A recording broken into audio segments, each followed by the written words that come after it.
दोस्तों 3 नवंबर को हमारा कक्षा 12वीं का भौतिक शास्त्र का अर्धवार्षिक परीक्षा का पेपर होने वाला है, क्योंकि इसलिए लगातार मैं आपको हर प्रकार से तैयारी कराने का प्रयास कर रहा हूं, ताकि होने वाली अर्धवार्षिक परीक्षा में दोस्तों आप अच्छा ही नहीं बहुत ही अच्छा क्या है प्रदर्शन कर सकें। तो इसलिए दोस्तों मैंने सबसे पहले आपको इंपॉर्टेंट क्वेश्चन बता दिए थे, 2 अंकी वाले, 3 अंकी वाले, 4 अंकी वाले, ताकि दोस्तों आप अपने स्तर पर अपने हिसाब से तैयारी करते जाएं। मुझे पता कि आपने बहुत सारे क्वेश्चन तैयार कर लिए होंगे। ये साथ ही मैंने आपको अर्धवार्षिक परीक्षा का एक मॉडल पेपर भी आपको बताया है, क्योंकि किस तरीके से आपके क्या है क्वेश्चन पूछे जाएंगे, क्या पेपर पैटर्न रहने वाला, वो भी मैंने आपको उस पेपर के माध्यम से बताया। तो उस पेपर को भी आपको क्या कंप्लीट तैयार कर लेना है। अब ये दोस्तों हमारी क्या है एक वन शॉट वीडियो होने वाली है, इस वीडियो में मैं आपको इंपॉर्टेंट क्वेश्चन आंसर बताने वाला हूं, क्योंकि 50 से ज्यादा हम क्या इंपॉर्टेंट क्वेश्चन कवर कर लेंगे। मतलब ये पूरी वीडियो देख लेते तो हर प्रकार के क्वेश्चन आंसर आपके कंप्लीट हो जाएंगे। और इसके बाद एक और वीडियो आएगी जिसमें मैं आपको क्या है ऑब्जेक्टिव क्वेश्चन आपको कवर करा दूंगा। टॉप 100 प्लस हम क्या है ऑब्जेक्टिव क्वेश्चन आंसर कवर कर लेंगे अर्धवार्षिक परीक्षा के लिए। तो मतलब मात्र 2 वीडियो, और कोई वीडियो नहीं देखी, हमने कोई भी प्रकार से तैयारी नहीं की है, लेकिन अगर आप ये 2 वीडियो, एक तो आपका ये इंपॉर्टेंट क्वेश्चन आंसर वाली वन शॉट वीडियो और एक आपकी ऑब्जेक्टिव की वन शॉट आएगी, उसे अगर आप देख लेते हैं तो बस आपका क्या है काम हो जाएगा। वीडियो बहुत ज्यादा लंबी हो जाएगी, क्योंकि दोस्तों आपकी अध्याय 1 से लेकर अध्याय 9 तक है क्वेश्चन आंसर। हर चैप्टर के मैं क्वेश्चन आंसर आपको कवर करने का प्रयास करूंगा। सबसे पहले हम क्या शॉर्ट टाइप क्वेश्चन देखेंगे, यानी 2 नंबर वाले क्वेश्चन बताऊंगा, फिर आपके 3 नंबर वाले, 4 नंबर वाले क्वेश्चन बताऊंगा। ओके, और जितना हो सके उतना मैं आपको समझा भी दूंगा, ताकि आप अच्छे से तैयारी कर लें। एक ही वीडियो में दोस्तों हम हर प्रकार के क्वेश्चन कवर करने वाले हैं। तो आप इसे top 50 plus question answer series कह दें, या वन शॉट कह दें, ओके, या मैराथन कह दें। हर चैप्टर से दोस्तों मैं आपको क्या एकदम सिलेक्टेड इंपॉर्टेंट एकदम बताने वाला हूं। इस वीडियो में पूरे क्वेश्चन आंसर एकदम देखने वाले हैं। हर अध्याय से आपके क्रम से आने हैं, 9 अध्याय क्रम से हम इंपॉर्टेंट कवर करेंगे। तो चलिए स्टार्ट करते हैं बिना टाइम वेस्ट किए। ओके, तो सबसे पहले हम क्या है 2 नंबर वाले जितने प्रश्न हैं उन्हें कवर करेंगे हर अध्याय के, फिर 3 नंबर वाले, फिर 4 नंबर वाले। ओके, तो देख लेते हैं पहले मूल आवेश किसे कहते हैं, इसका मान कितना होता है। तो इलेक्ट्रॉन पर उपस्थित आवेश को हम क्या मूल आवेश कहते हैं, और इसका मान कितना होता है 1.6 × 10⁻⁻19 कूलाम होता है। ऑब्जेक्टिव पूछ लिया जाता है। ओके, फिर इसके बाद मैंने आपको तैयार करना है किसी आवेशित चालक के अंदर विद्युत क्षेत्र और विद्युत विभव के बारे में बताना है। तो आपको याद रखना है विद्युत क्षेत्र की बात करें, कोई चालक के अंदर पूछा जा रहा है तो चालक के अंदर तो चालक के बाहर क्या आवेश होता है, अंदर कोई आवेश आवेश नहीं होता है, इसलिए विद्युत क्षेत्र क्या होगा शून्य होगा। जब अंदर आवेश नहीं है चालक के तो विद्युत क्षेत्र भी क्या है शून्य हो जाएगा। विद्युत विभव की बात करें तो नियत रहने वाला है। फिर एक कूलाम आवेश को परिभाषित कीजिए, तो आपको तैयार करना है। फिर इसमें मैंने आपका एक क्वेश्चन रहने वाला विद्युत क्षेत्र रेखाओं के गुण, तो आपको तैयार करना है। देखिए विद्युत क्षेत्र रेखाओं के गुण कहें, विद्युत क्षेत्र रेखाओं की विशेषता कहें। तो विद्युत क्षेत्र रेखाओं के किसी बिंदु पर खींची गई स्पर्श रेखा उस बिंदु पर परिणामी विद्युत क्षेत्र की दिशा को व्यक्त करती है। दूसरा पॉइंट है या दूसरी विशेषता है विद्युत क्षेत्र रेखाएं धन आवेश से चलकर ऋण आवेश पर समाप्त हो जाती हैं। इसके आगे आपको तैयार करना है एक इलेक्ट्रॉन एक विद्युत क्षेत्र में उच्च विभव की ओर गति करेगा या निम्न विभव की ओर। तो आपको याद रखना है उच्च विभव की ओर गति करेगा। क्यों करेगा? क्योंकि इलेक्ट्रॉन विद्युत क्षेत्र के विपरीत दिशा के बल का अनुभव करता है। फिर धारिता के मात्रक और विमीय सूत्र तैयार करना। धारिता का मात्रक कूलाम बटे वोल्ट होता है, तो क्योंकि ऑब्जेक्ट में पूछा जा सकता है, और विमीय सूत्र आपको तैयार कर लीजिएगा। फिर समविभव पृष्ठ क्या होता है और समविभव पृष्ठ की विशेषताएं। तो एक ऐसा पृष्ठ विद्युत क्षेत्र में खींचा गया एक ऐसा पृष्ठ समविभव, यानी जिसके प्रत्येक बिंदु पर क्या है विभव समान हो, समविभव पृष्ठ कहलाता है। विशेषताएं पूछी जाए तो समविभव पृष्ठ के जो प्रत्येक बिंदु होता है विभव समान होता है, और समविभव पृष्ठ के पर किन्हीं 2 बिंदु के मध्य परिलक्षण आवेश को एक बिंदु से दूसरे बिंदु तक ले जाने में कोई कार्य नहीं करना पड़ता। तो ये 2 विशेषताएं रहने वाली हैं। बाकी आपको ये भी तैयार कर लेना है किसी समांतर प्लेट संधारित्र की धारिता को कैसे बढ़ाया जा सकता है। तो संधारित्र की प्लेटों का क्षेत्रफल बढ़ाकर इनके बीच की दूरी को कम करके और इसके बीच पर अवैधुत पदार्थ को रखकर संधारित्र की धारिता को बढ़ाया जा सकता है। आगे नेक्स्ट दोस्तों आपको तैयार करना है विद्युत सेल किसे कहते हैं, उदाहरण सहित बताइए। विद्युत सेल एक ऐसी युक्ति है जो रासायनिक ऊर्जा को विद्युत ऊर्जा परिवर्तित करती है, किसी परिपथ में आवेश प्रवाह को निरंतर बनाए रखती है। शुष्क सेल का आपका क्या है विद्युत सेल है। ओम का नियम आपको तैयार कर लेना है। यदि किसी चालक की भौतिक अवस्थाएं जैसे ताप इत्यादि में कोई परिवर्तन ना हो तो उसके सिरों पर लगाया विभवांतर उसमें बहने वाली धारा के अनुपात नियत रहता है। फिर आपका विशिष्ट प्रतिरोध और प्रतिरोध में अंतर तैयार कर लीजिएगा, ये आपका रहना। और मैंने अभी आपको जो मॉडल पेपर बताया था उसमें ये क्वेश्चन आपके कवर कराए थे। ओके, फिर ओम का नियम की 2 सीमाएं आपको तैयार करना है। तो ओम का नियम केवल क्या धात्विक चालकों के लिए लागू होता है, धात्विक चालकों के लिए सत्य है, पहले ये सीमा हो जाती है। दूसरी सीमा रहने वाली है कि यह नियम केवल नियत ताप पर लागू होता है। क्लियर है?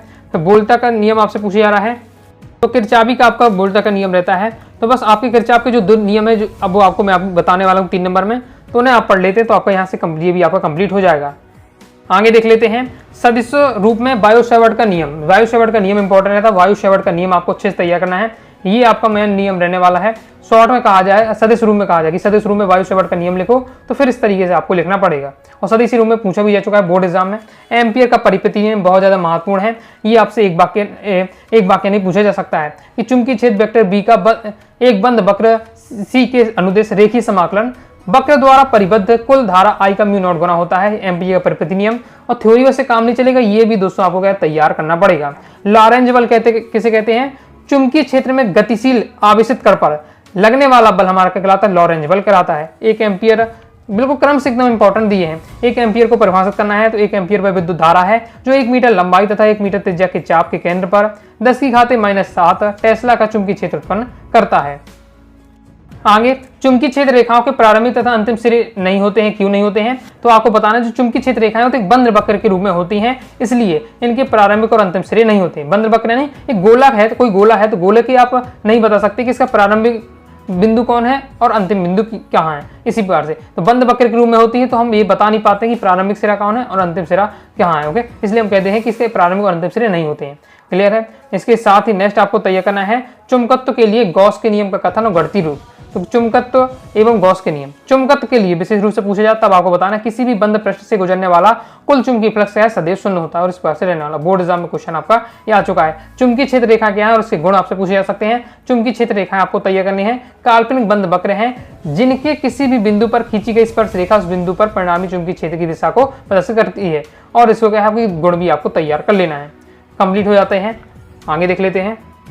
ओके, अब कोई विद्यार्थी ये कमेंट मत करिए बहुत फास्ट बता रहे हैं, क्योंकि वन शॉट है। यहाँ मैं आपको एक ही वीडियो में सब प्रकार के क्वेश्चन कवर करने वाला हूँ। ओके, ताकि आप हर प्रकार के क्वेश्चन को एक बार देख लें। ओके, जो आपको तैयार करना है वीडियो को पोस्ट करके आप क्या है तैयार अच्छे से करते जाइएगा। चलिए आगे देख लेते हैं। नेक्स्ट, चुंबकीय फ्लक्स का एसआई मात्रक और विमीय सूत्र। चुंबकीय फ्लक्स का एसआई मात्रक न्यूटन मीटर अपॉन एम्पियर होता है। ये जरूर इस प्रकार की इकाई जरूर तैयार कर रखिएगा। ऑब्जेक्ट में पूछ लिया जाता है 2 नंबर में सीधे सी बार से आ जाता है। लेंज का नियम आपको तैयार कर लेना है। विद्युत चुंबकीय प्रेरण की सभी उदाहरणों को प्रेरित धारा की दिशा इस प्रकार की जाती है कि उस पर सदैव उस कारण का विरोध करती है जिससे वह उत्पन्न हुई है। लेंज का नियम क्या होता है? जिससे उत्पन्न हुई है उसी का विरोध करने लगती है। ओके, फिर नेक्स्ट आपको क्या है, फैराडे का दूसरा नियम तैयार कर लेना है। फैराडे के 2 नियम है विद्युत चुंबकीय प्रेरण से संबंधित। दूसरा नियम अक्सर पूछ लिया जाता है, प्रेरित विद्युत वाहक बल का मान चुंबकीय फ्लक्स की दर के अनुक्रमानुपाती होता है। ये आपका फैराडे का दूसरा नियम। फिर आपको चुंबकीय फ्लक्स किसे कहते हैं तो तैयार कर लीजिएगा। चुंबकीय फ्लक्स क्या है? किसी एक समान चुंबकीय क्षेत्र के लंबवत स्थित तल से गुजरने वाले समस्त चुंबकीय बल रेखाओं की संख्या को क्या है? चुंबकीय फ्लक्स कहते हैं। और मात्रा क्या होता है? वेबर होता है। स्वप्रेरण अन्य प्रेरण में अंतर बहुत ज्यादा महत्वपूर्ण है। अभी मैंने आपको मॉडल पेपर बताया था, उसमें मैंने आपको ये कवर भी कराया था। स्वप्रेरण यानी स्वयं को प्रेरित कर लेती है, यानी इसमें एक ही कुंडली होती है। ओके, उसी कुंडली में धारा प्रवाहित होती है और उसी कुंडली में जो धारा प्रवाहित करने से प्रेरित धारा उत्पन्न हो जाती है, तो उसे स्वप्रेरण कहते हैं। अन्य प्रेरण में क्या होता है? एक कुंडली में हम धारा प्रवाहित कर रहे हैं तो दूसरी जो उसके बगल में कुंडली रखी है उसमें क्या है प्रेरित धारा उत्पन्न हो रही, तो वो आपकी अन्य प्रेरण कहलाती है। स्वप्रेरण में एक कुंडली की आवश्यकता है तो अन्य प्रेरण में 2 कुंडली की आवश्यकता होती है। और इसमें जो प्रेरित धारा है कुंडली की मुख्य धारा को सीधे प्रवाहित करती है, क्योंकि उसी कुंडली में क्या है धारा उत्पन्न हो रही है, उसी मुख्य धारा उत्पन्न हो रही है और उसी कुंडली में क्या है प्रेरित धारा उत्पन्न हो रही है, इसलिए क्या है प्रभावित करती है दोनों। जबकि अन्य प्रेरण में क्या है प्रेरित धारा मुख्य धारा को सीधे प्रभावित नहीं करती है। तो ये हमारा कंप्लीट हो जाता है। आगे देखते हैं।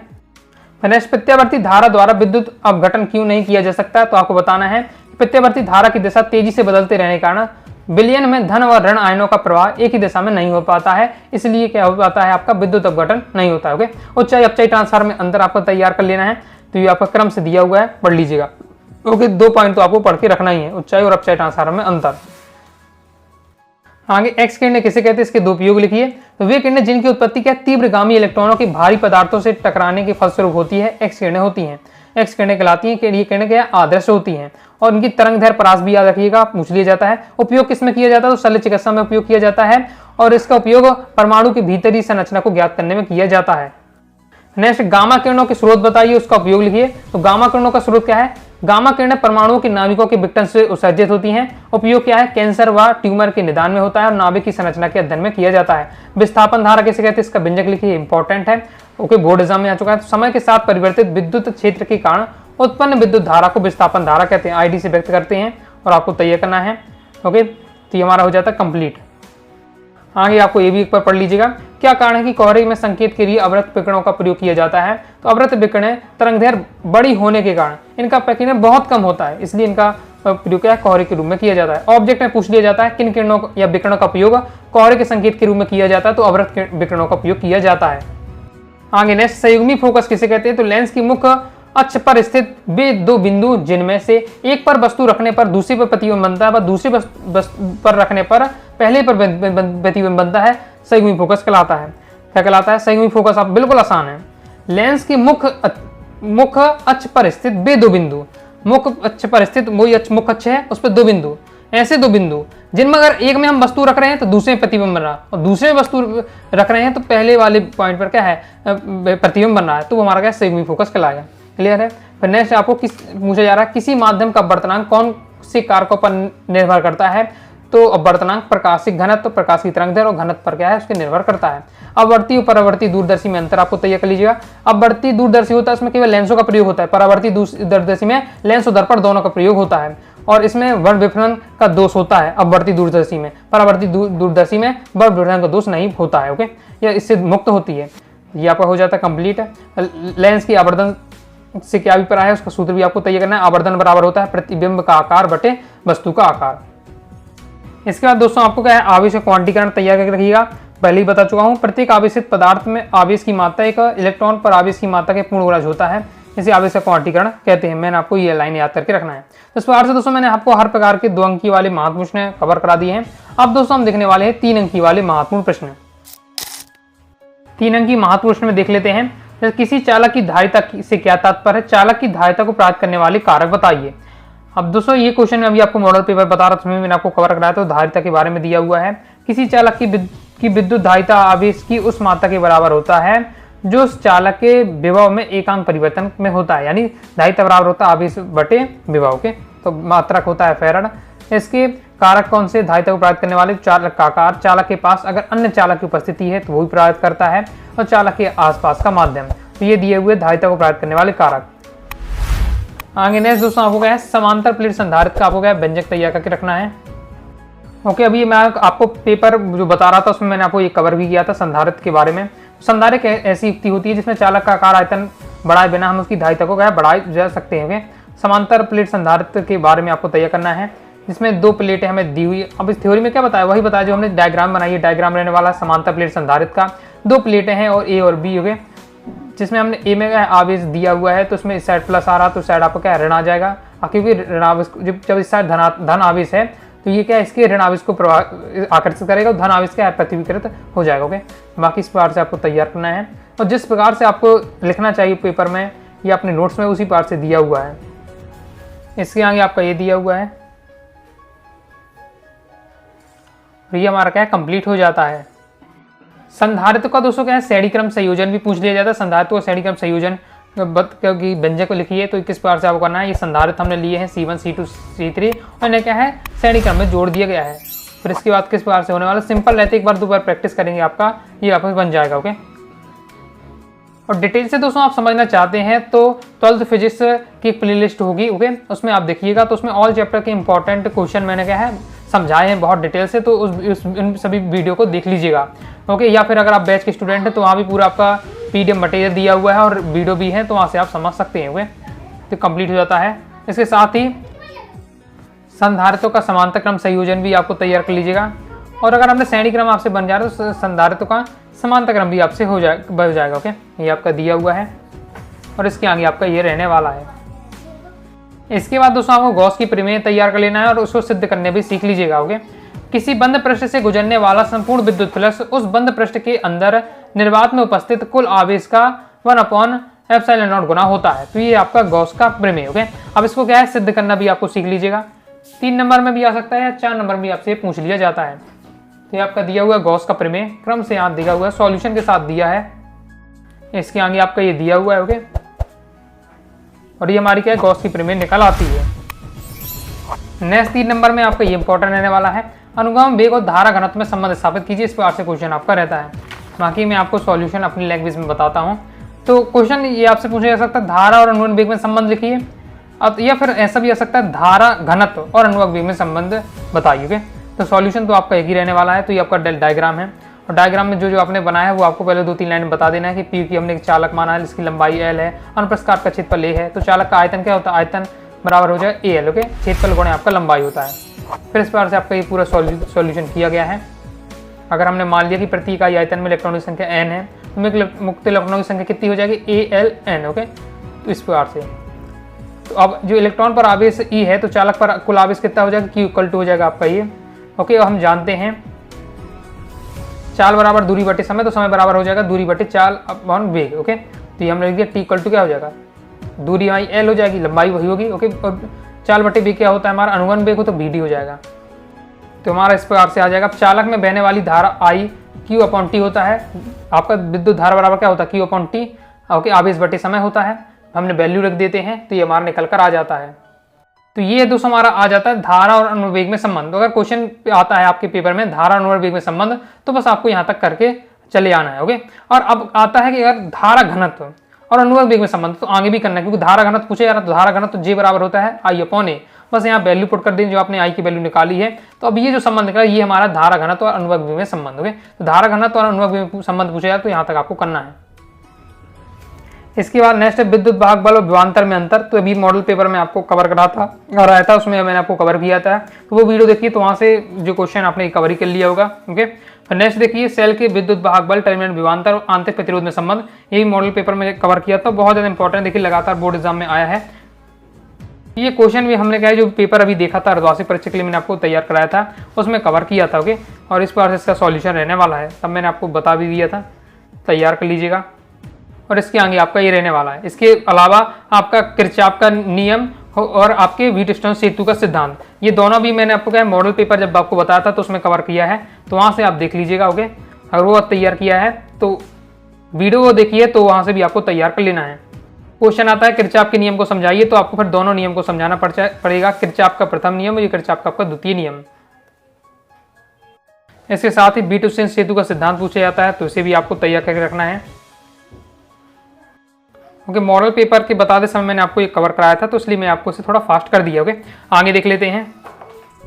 आगे 3 नंबर में दोस्तों आपको तैयार करके रखना है पूर्ण आंतरिक परावर्तन क्या है और इसके दो अनुप्रयोग और इसकी आवश्यक शर्तें, ये आपको तैयार करके रखना है। मॉडल पेपर में ये भी आपको कवर कराया था। क्या होता है कि मेन तो आपकी शर्तें रहती हैं और वही उसी को अगर आप मिक्स करके लिख देते तो पूर्ण आंतरिक परावर्तन की परिभाषा बन जाती है कि जब कोई प्रकाश किरण सघन माध्यम से विरल माध्यम में जाती है, पहले तो ये कंडीशन, तो यही कंडीशन हो जाती है, जो प्रकाश किरण होनी चाहिए वो सघन माध्यम से विरल माध्यम में जानी चाहिए।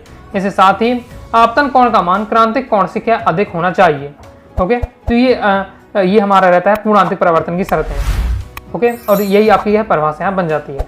उपयोग किसमें होता है, प्रकाशित तंतु में और मारीचिका में।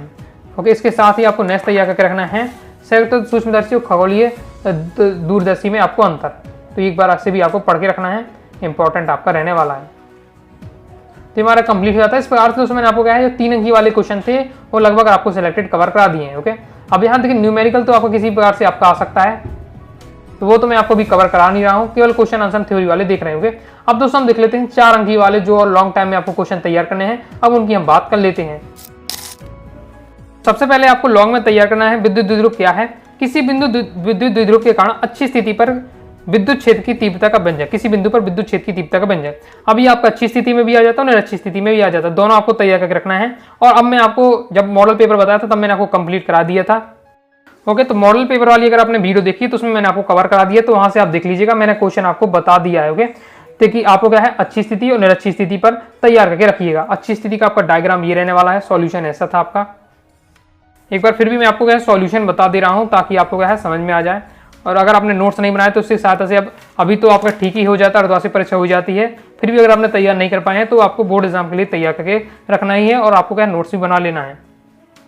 ये हमारा क्या कंप्लीट हो जाता है। ये हमारा था अच्छी स्थिति के लिए। निरक्षी स्थिति के लिए देखें तो आपका ये निरक्षी स्थिति के लिए डायग्राम आपका रहने वाला है, सॉल्यूशन इस प्रकार से आपका रहने वाला है। ये आपका सॉल्यूशन रहेगा निरक्षी स्थिति के लिए।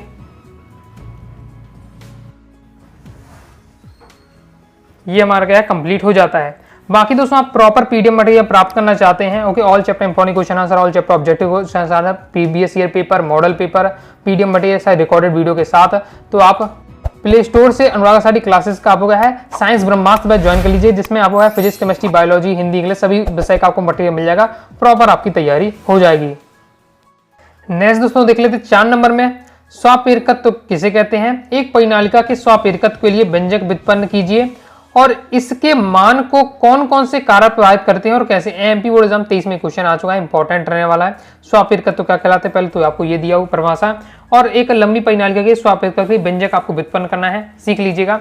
और ये ऐसे नहीं जो अभी आप तैयार कर रहे हैं तो केवल अर्धवार्षिक परीक्षा में काम आएंगे, बोर्ड एग्जाम तक में आपकी एमपी बोर्ड एग्जाम 26 में भी रिपीट हो जाएंगे। ओके, इसलिए आपको अच्छे से तैयार करके रखना है। ओके, ये आपका पूरा व्यंजक दिया हुआ है। अब परिनालिका प्रभावित करने वाले कारक पूछे जाए तो बस इसी फॉर्मूला से आपको निकाल सकते हैं, क्योंकि किस पर डिपेंड है कि फेरों की संख्या पर, परिनालिका की त्रिज्या पर, परिनालिका की लंबाई पर, परिनालिका में जो क्रोड की चुंबकनशीलता है उस पर। ओके, तो ये आपके रहते हैं परिनालिका के स्वापेरकत्व प्रभावित करने वाले कारक, तो तैयार कर लीजिएगा। ओके,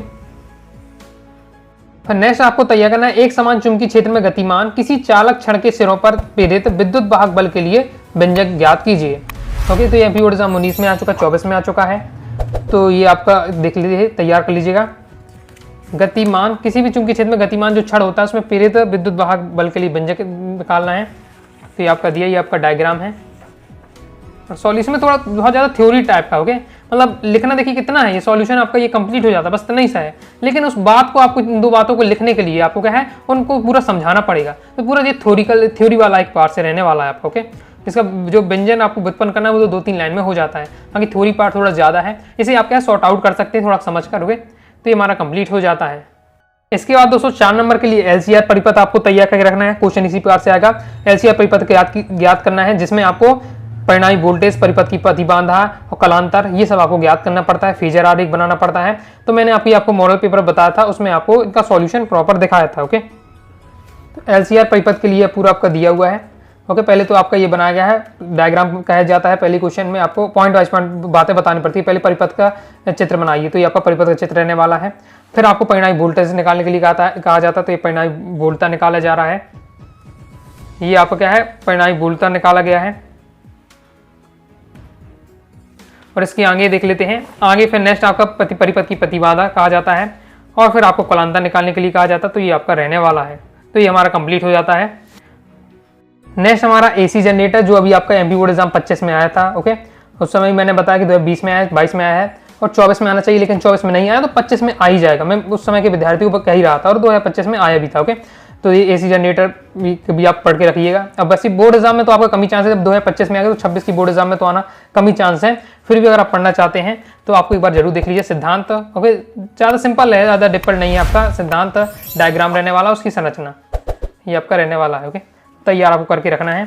कार विधि आपकी ये रहने वाली है। ओके, फिर आपका अब हाई चांस है कि आपका ट्रांसफार्मर का क्या पूछ लिया जाए, ट्रांसफार्मर वाला क्वेश्चन पूछ लिया जाए, जिसमें ट्रांसफार्मर क्वेश्चन किस बार से आता है, ट्रांसफार्मर का वर्णन निम्न बिंदुओं के आधार पर कीजिए, नामांकित सिद्धांत, परिमाण अनुपात का सूत्र और ऊर्जा क्षय के कारण। ओके, ऊर्जा क्षय और उसको कैसे कम किया जा सकता है देख सकते हैं। इस प्रकार से आपका रखना है। पहले ट्रांसफार को बता देना, ट्रांसफार के प्रकार, ऊंचाई, अपचाई ट्रांसफार, डायग्राम आपको सीख लेना है। ओके, अब इसमें तो देखिए प्रिंटेड है तो आपको नहीं आएगा समझ कि भैया कैसे बना है। ओके, गाइडों किताबों बना रहता है, समझ में नहीं आता, लेकिन देखिए मैंने बना के आपको बता रहा हूँ, इस प्रकार से आपको बनने वाला है।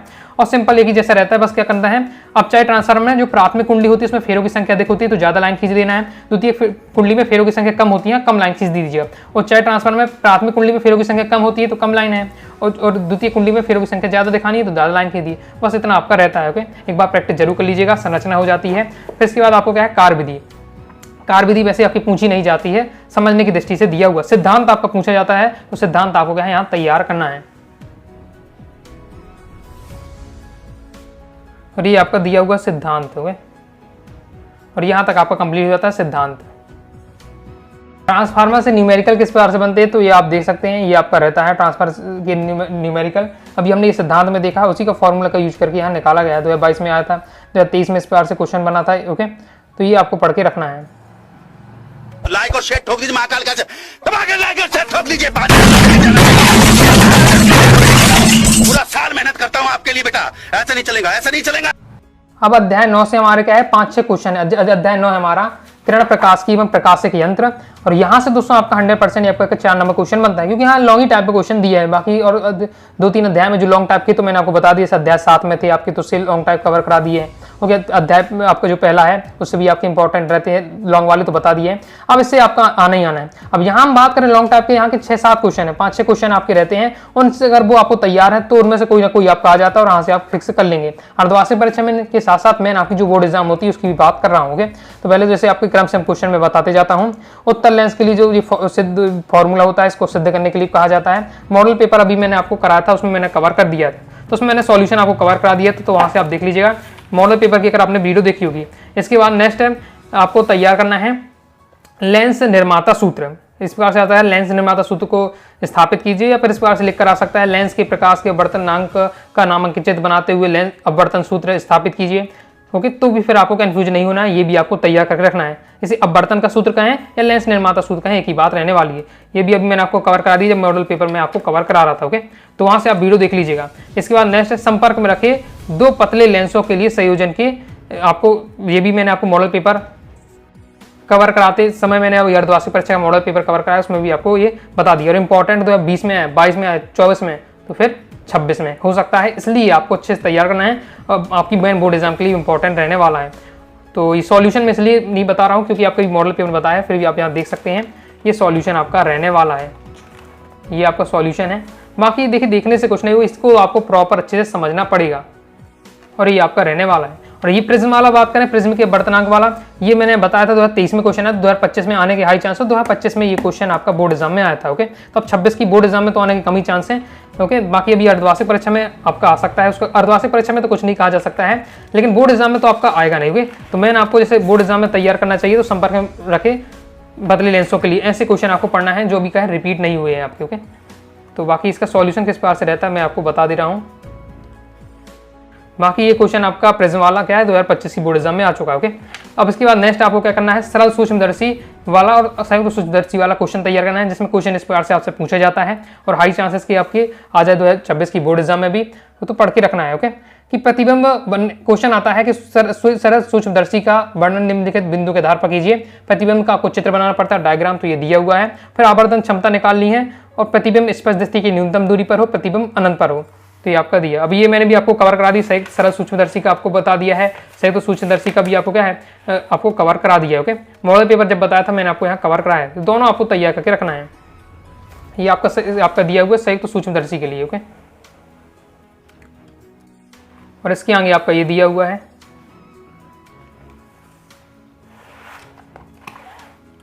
ये हमारा कंप्लीट हो जाता है। तो संयुक्त सूक्ष्मदर्शी और सरल सूक्ष्मदर्शी दोनों का आपको तैयार करके रखना है। इस प्रकार से दोस्तों मैंने आपको 2 अंकी वाले, 3 अंकी वाले, 4 अंकी वाले हर प्रकार के क्वेश्चन इंपॉर्टेंट वाले मैंने आपको सॉल्यूशन के साथ बता दिए हैं।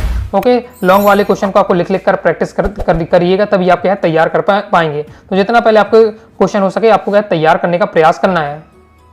अभी आपके अच्छे से तैयारी कर लेते तो मेन बोर्ड एग्जाम की भी काफी हद तक आपकी तैयारी हो जाएगी। ये दोस्तों आपको क्या वीडियो पसंद आएगी, वीडियो पसंद आया दोस्तों वीडियो को लाइक करके सब्सक्राइब जरूर कर दीजिएगा। इसके साथ ही दोस्तों टेलीग्राम चैनल को जरूर ज्वाइन कर लीजिएगा, व्हाट्सएप चैनल को ज्वाइन कर लीजिएगा। कोई दोस्तों डाउट आता है तो कमेंट से आप जरूर पूछिएगा। और प्रॉपर तैयारी करना चाहते हैं तो प्ले स्टोर से आपको अनुराग साडी क्लासेस का ऐप डाउनलोड करके साइंस ब्रह्मास्त्र बैच जरूर ज्वाइन कर लीजिएगा। तो मिलते हैं नेक्स्ट वीडियो में, तब तक के लिए बाय बाय।